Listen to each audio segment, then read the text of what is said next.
grew an inch just looking at that.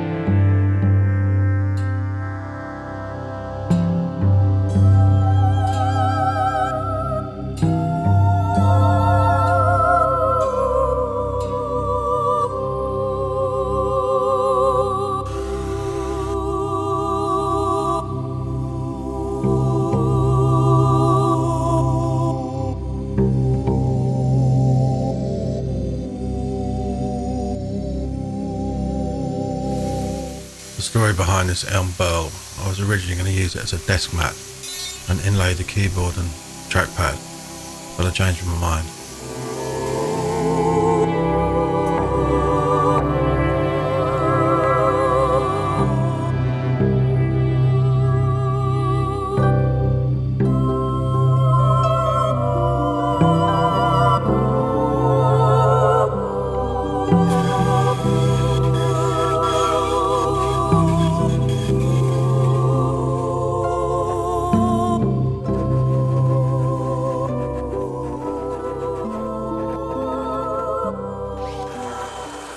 I soon got bored of using that rasp.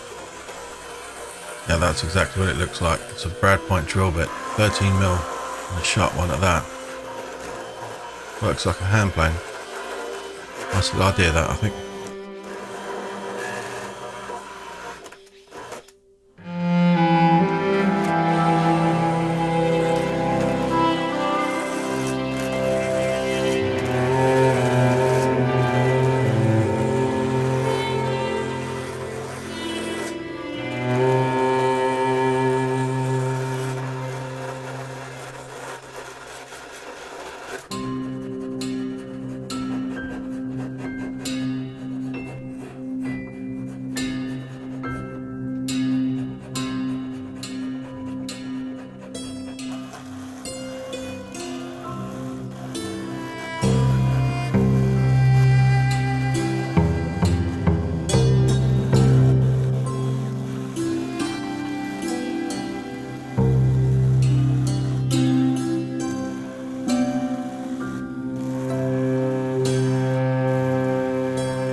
I see a lot of beauty in end grain. Some people just don't like it.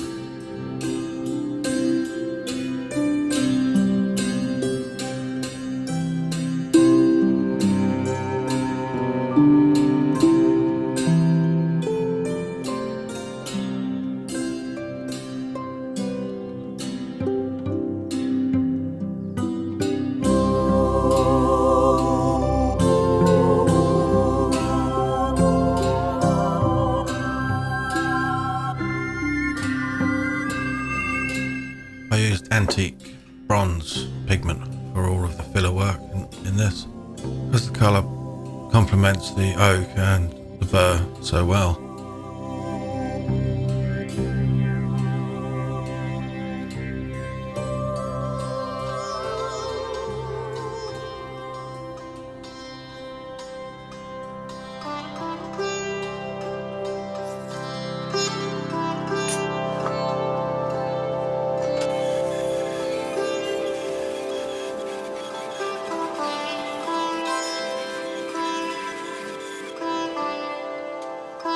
I had one oak board on the rack that had enough character in it, along with the epoxy, to complement the elm and it was just the right length really to piece together this desktop, and hence it was difficult to marry this shape of the Burl into a rectangular shape in the end, so hence why I came up with this sculptured sort of scallop effect to marry the shapes together better. It's funny how nature works. That's formed from a growth in a tree, so that's a negative, but such beauties come from it.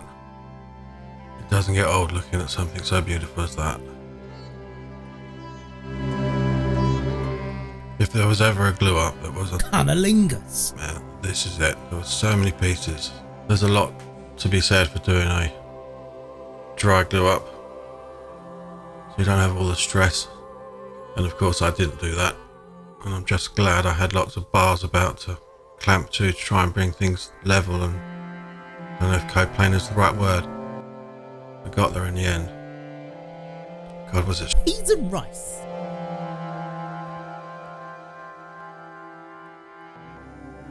With the Burl, I'm going to sand that to a much higher grit than I will the oak, for one reason. The higher you go in the grits, when you put finish onto it, it will go the wood will go lighter. With the oak, I'm going to a lower grit because I want that to go darker to try and match up with the Burl.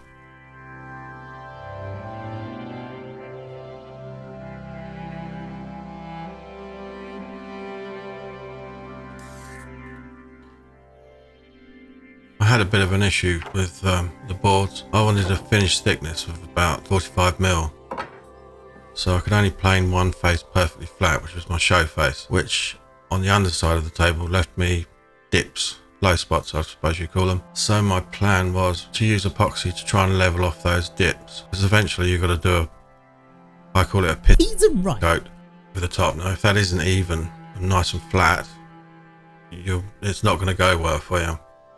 There were quite a lot of these dimples all over this board, and it does bite me in the arse later on, which you'll see.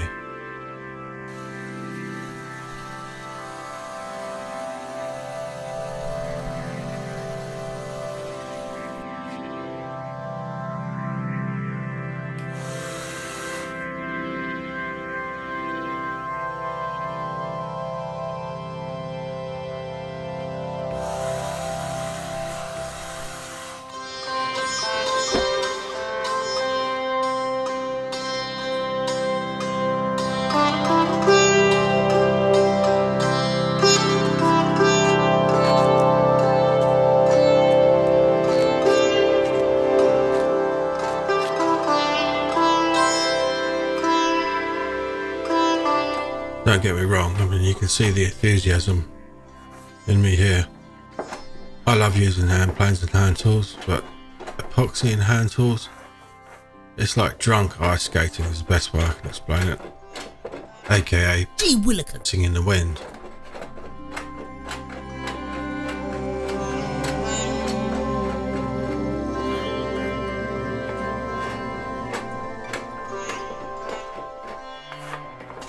I bet some people out there are thinking, why don't you just get out the big belt sander?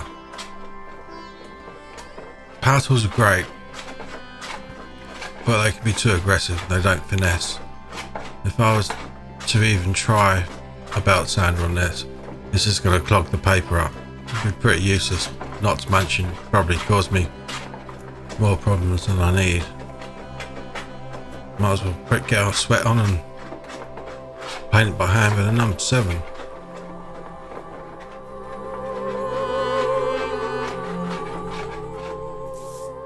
Nonetheless though, there's something really nice about listening to a hand plane on wood or epoxy, that sound. Just more satisfying than, you know, say a power tool, saw, planer, thickness or whatever. It's nice, man.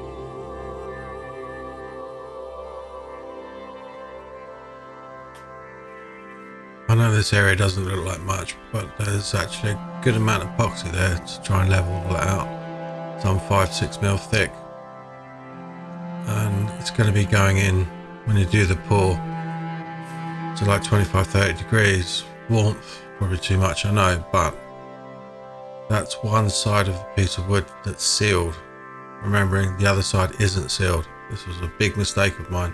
Can't believe I made it, but there you go. I think impatience got the better of me in this case, which was a shame and cost me a lot of time. My idea here was pretty much simple: seal the end grain and try and prevent bubbles appearing from it. Didn't quite work out that way.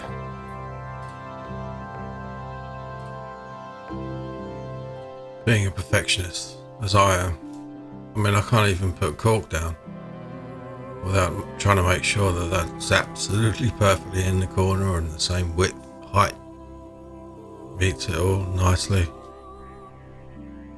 Look at the concentration of my boat race. God.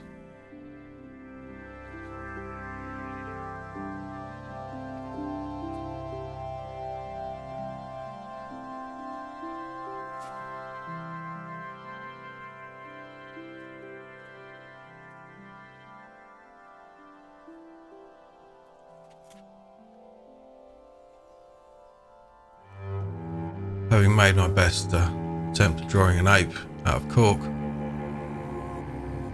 then give the whole damn thing a spray with silicone spray.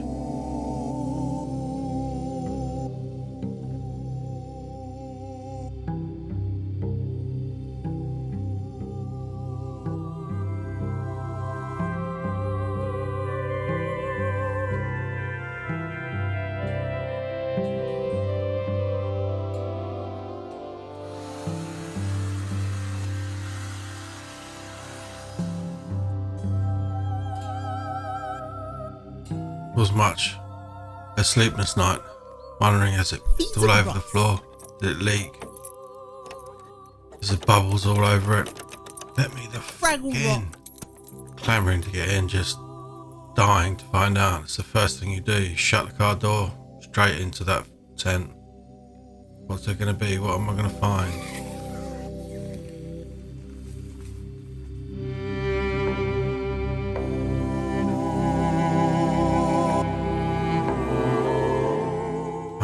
For that, now quickly knock up some gear and pour it over the top.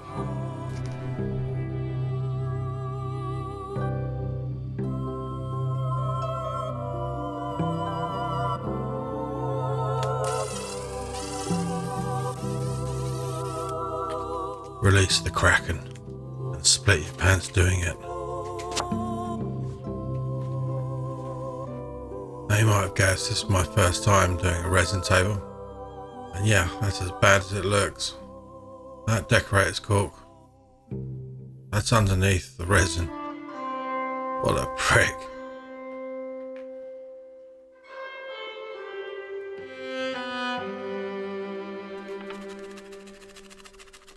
Like playing snooker with a bit of rope.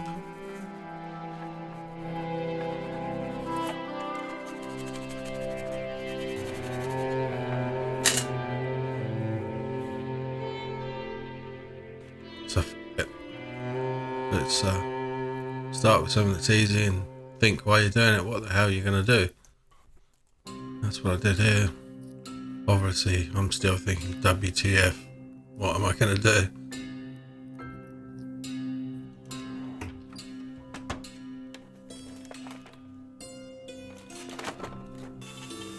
Take that, you mug. Metal fuser.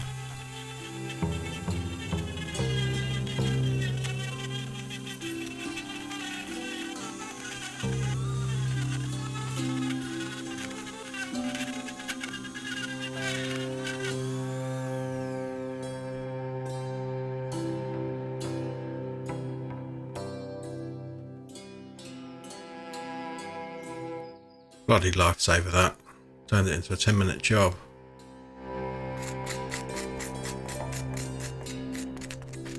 If only credit cards were this good.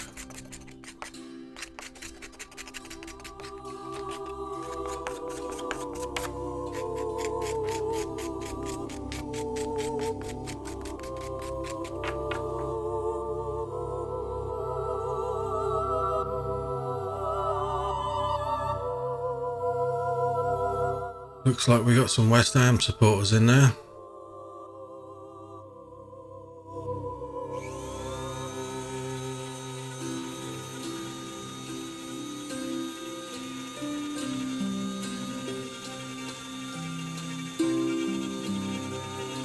So this was the price I paid for sealing one side of it.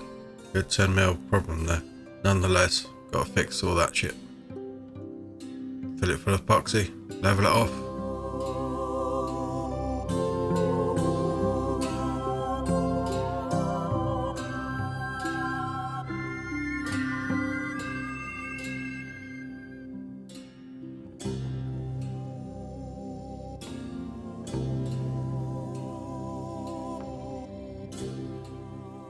Whilst that's curing, I will get on with some metal work.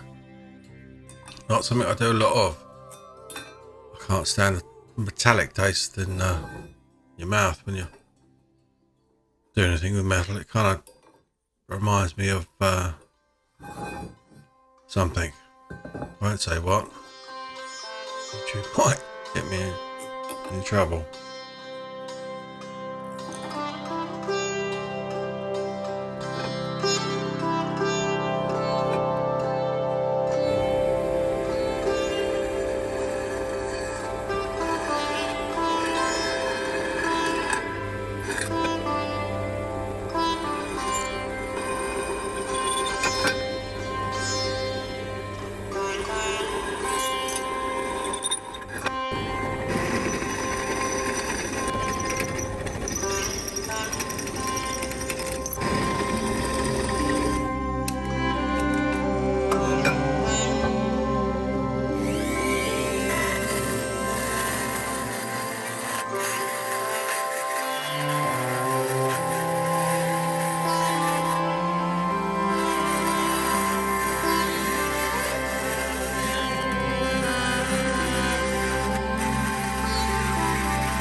So time to address that elephant in the room. Remember me talking about this earlier? Well, because that one side is sealed, the moisture over the 2-day period of that epoxy curing has only come out of one face of the board, so it hasn't come out equally from both sides, which caused it to cup. Now I need to remove all of that, and here's what I mean. One side's still nice and flat, so hopefully I can fix it. My thinking is if I remove that epoxy, put it back into the tent for a couple of days at the same temperature, the moisture will come out from that side too, therefore equalising and balancing out and hopefully becoming level. That's the theory anyway. I wasn't particularly sure what I could remove all this resin with, so I just said fuck it and used the power carving disc that I used to power carve with, basically, and it worked quite well, except for making one hell of a mess.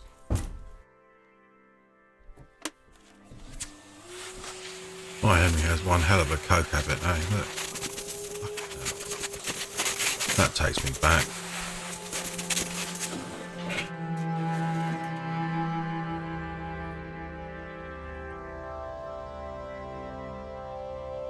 Fortunately for me, that actually worked. I think that was about 3 days. And this time I'm just going to seal the whole side of it. I'm not going to bother just filling the dips and then doing a pour. What I should have done in the first place, really. I think I'm going to pour, I think it's about 5 or 6 mil of epoxy to get my thickness back, basically. I made my damn walls with just some MDF and some double-sided carpet tape stuck to the sides. That stuff sticks like shit to a blanket. I wasn't worried about that leaking or anything this time. If you're curious, wondering what I spread this epoxy around with, it's pretty much like a piece of plastic with V-grooves in it, just like a plasterer's trowel or that type of thing. Moves it around easily. And then it's a case of waiting, what, like 3 days, 48 hours, depends. A long wait though. Ladies and gentlemen, that is the underneath. looks pretty good. The top will look even better. Now this didn't come apart as easily as it looks. It took some effort, believe me. That double-sided tape really sticks. But the edge has a bit of a lip where it sort of curves up, and that needs to be brought back to square. Card scraper works very well there. And that's for insurance. As routers go, this is probably the daddy. I love it. I mean, where that insert plate goes in, that's all magnetic, and then it just clips in. No screws, no fucking about. And even the collect is ratchet, which is well handy. That's pretty much how I work out what distance I need from my template to where it's going to cut. I then just add that dimension both sides to the width of the template, so it's a bit bigger. 12mm MDF I find works best.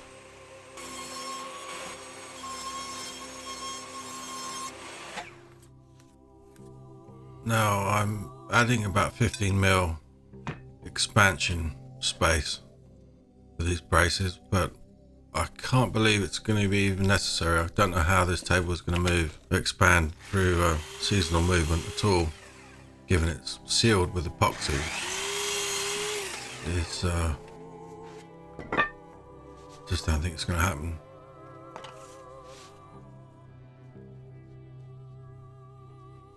But better to be safe than sorry, I think, given that's what most people do. Might as well follow suit and find out what happens. You don't really need to use a domino, but for accuracy and speed, this makes life a lot easier. And you could use a biscuit. There's a bit of slop with biscuits. You could use dowels. Given I want this jig to be up and ready in about 10 minutes and accurate, that's what I'm going for. I'm using a 5-minute PU glue, and the water is just to help it cure and penetrate, I believe. That's what it says on the tin, so that's what I'm going to do. I basically don't want to be waiting around an hour, 12 hours or whatever. Just want it done and dusted. Here's the double-sided carpet tape I use, Tessa. You can't beat it. You don't need a lot of it either. You just need a little bit to it, because it really is strong. Worth every penny as well. A little goes a long way.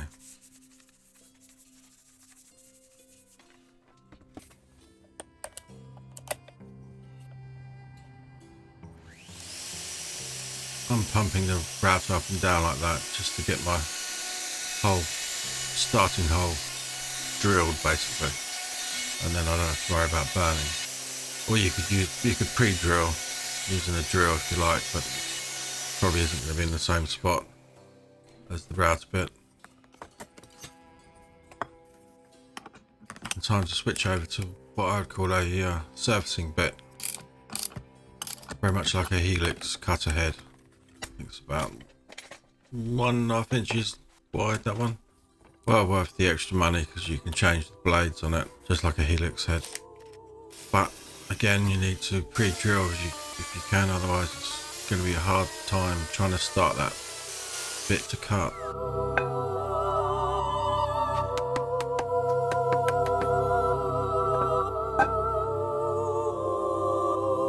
Now these threaded inserts, they have a lip on them, so I'm using a 12mm Forster bit just to pre-drill so that lip will sit flush with the wood. Best advice I can give you when choosing these insert bits is to get ones with proper threads, not ones that look like teeth.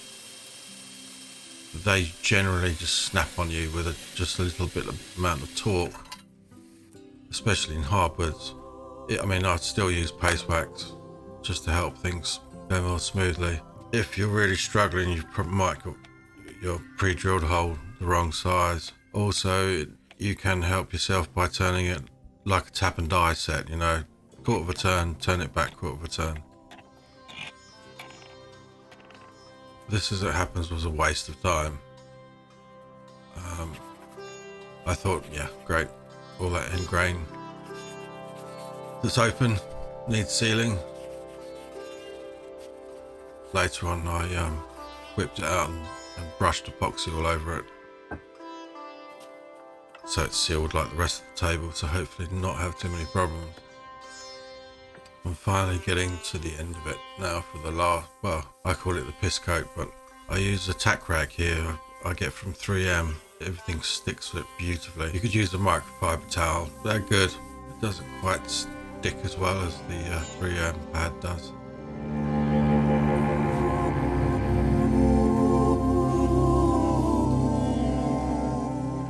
After about 4 or 5 weeks of work on this table, boy was I looking forward to seeing this.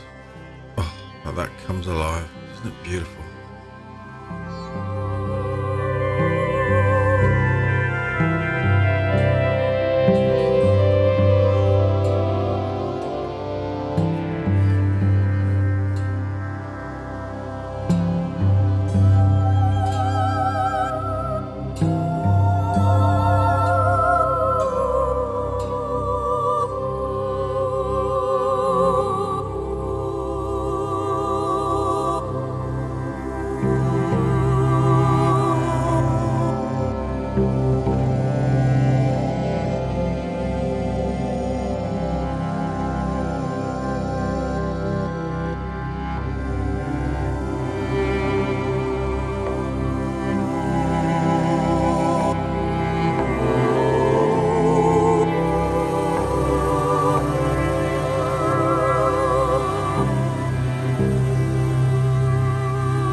Another 48, 72 hours or whatever, 3 days.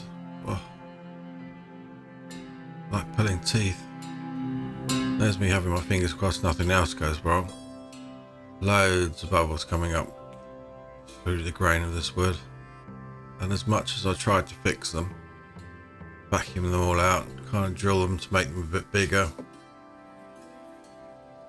try and use some of this super glue type stuff, that's okay, but the air in the hole prevents it from going very deep, which is a problem.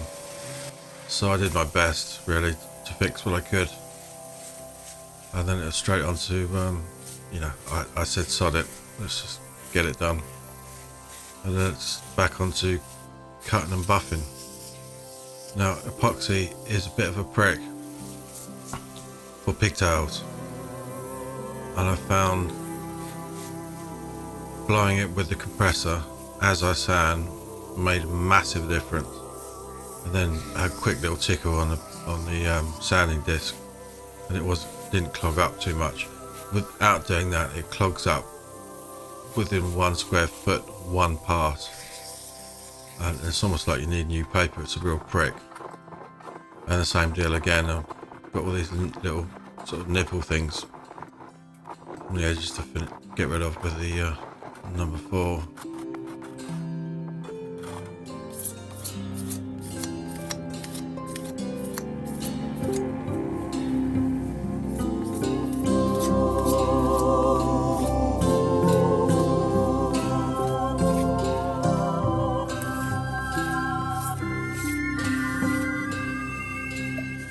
Then I had to cut and buff that repair all the way up from 220 to 3000 grit, I think I remember going to.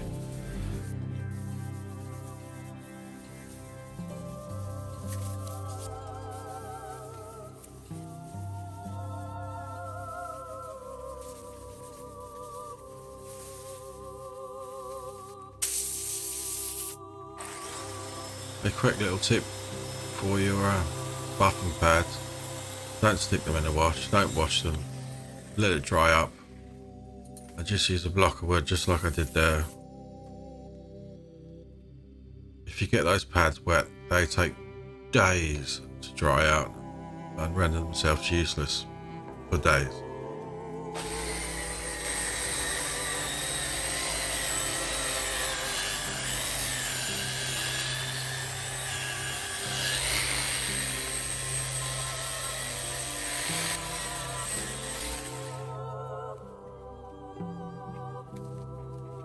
When you're buffing it, it's handy to have a little light like this, and you need to check from all sorts of angles, because you can go one angle with, I think they call it the rake light, and it will look perfect, but then you can move around the opposite side of the table and then check again. You'll see pigtails, swirls, 500 scratches, 200 scratches, whatever. Don't make the mistake of making one look with a torch and think it's done though. I took 2 passes with the 3M heavy cut pad there, the green one, with the raw 610 cutting compound. That's really good compound as well. It's not full of fillers, which is another problem with compounds. I rate Menzona. Not that I can tell the difference between the 3000 and the heavy cut in polishing, really. There's so little in it. I don't think the human eye can really pick it up. And that's it. Polished the underside. I only polished what I'm going to see from the top, if you know what I mean. And now that whole process has got to go again. That's been cut, now needs to be buffed. With a bit of luck, without any scratches, that's just going to be 2 passes per square foot, basically what I do. At a very low speed. This sander itself has 2 actions on it, which is brilliant for sanding. Your normal sander that just spins round and round doesn't really cut it, pardon pun, quite like this sander does. It's just like a buffing machine. It's 3 sanders in one, this Rotex. It makes light work of it. I did find with the epoxy, which I don't find with car paint, that once the cutting compound's done and it's kind of gone clear, I found if I bump the speed right up, I don't know if it's a heat thing or what, but I found it really polished up much faster. And that's what I did basically. So move a foot forward, repeat, go around the whole table, check it all. Maybe have to do a second pass over the whole thing, maybe have to do 3 passes, depends whatever is left behind and how it looked, and then move up to the 3000 with a soft pad. Still can't tell the difference though. That's what I did anyway, shits and giggles. Now this hurts me more than it does you.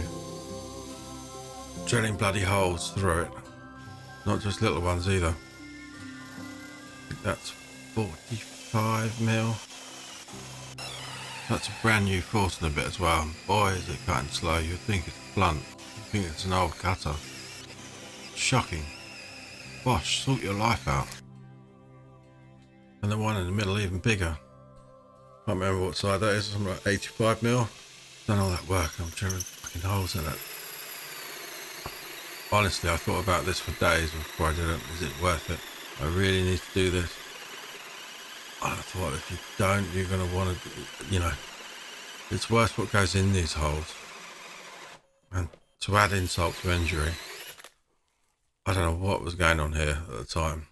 Why the hell is this cutter stopping? Is there something in this wood? I'm bang in the middle of this table and I can see the paint's coming off a brand new cutter. Thinking, what the fuck is going on here? I decided to drill slowly. Maybe it's just a bit of metal in the wood. Well, it's kind of right. But not a piece someone else put there.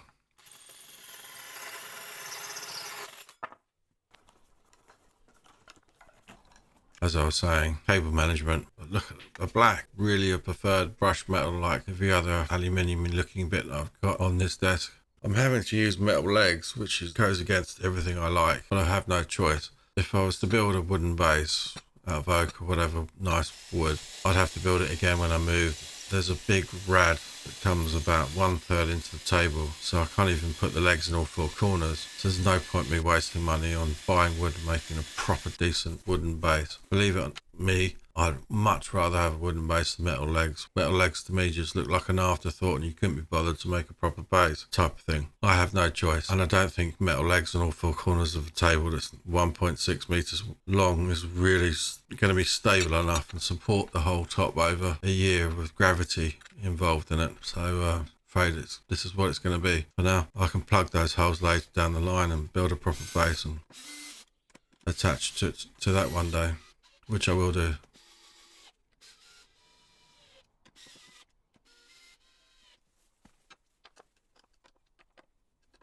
Just a quick top up polish, 3M fine cut pad and 3000 Manzana.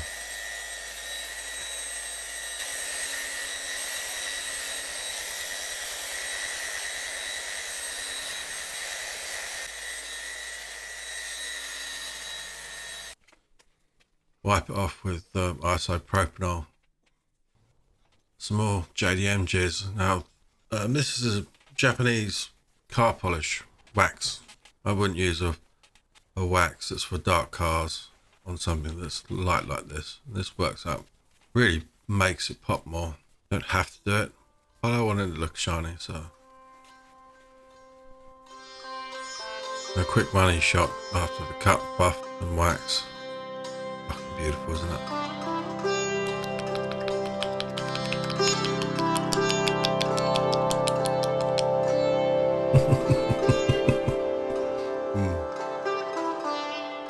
I'm sorry I have to do this, but if I show you the desk now, I'll be showing you something else too that kind of I needed to make to complete this whole desk. So I'm afraid you're going to have to wait till see the next video and then you'll see the whole desk in its entirety. It would be better that way. My apologies, I don't mean to snake you, but I think it would be better that way.